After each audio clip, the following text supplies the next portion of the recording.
I mean, first of all, I'm really proud of the effort that our group put forward in the last 10 minutes.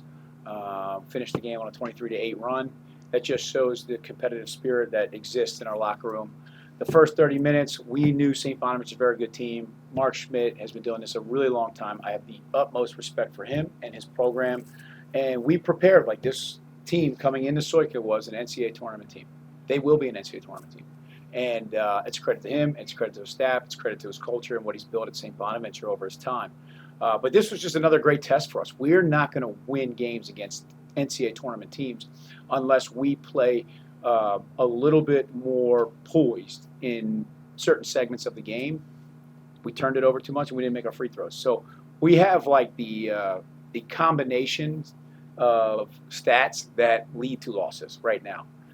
It's not because anybody in that locker room is taking the day off. Quite frankly, I think they're trying so hard that it's becoming a little frustrating, the results of certain sequences, more or less. So get back to the drawing board. We play Radford on the road. Radford is a terrific team, and it'll be another test for us. I think for us, it was just the pace of play, decision-making speed.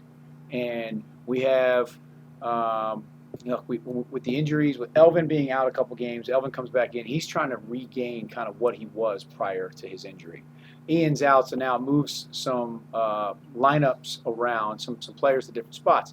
So we're trying to kind of regather the chemistry that we had, and we're playing teams that are not allowing us to overwhelm them with skill. We're going to have to play a connected, a very poised and purposeful style of basketball to beat teams that are NCAA tournament caliber teams. So the last 23-8 run that you saw was a group of players that were really effective defensively, really gritty defensively, but also on offense moved the ball quickly and with great purpose. And we got the ball in transition up the floor, open shots because we're screening for one another, and that's the team that we need to be in the first 30 minutes. In a really short time, Mark Schmidt, and it's very widely spoken about in the world of college basketball, how well he does year after year, making it. His teams are prepared. They run good offense and they play fast. And so with the team that they have assembled, they're a combination of transfers from higher level programs, and they play well together. And Noah Brown's been in the Atlantic 10 for 4 years. He's very physical, and credit to him. I mean, he has come a really long way from his freshman year at George Washington to where he is now. It's left hook, right hook, and Chance Moore is his third school, and he started at a really high level, and he's a really capable player. So they have guys that can make plays, and again, what Coach Smith does is allows them to be who they are, and they thrive under his leadership.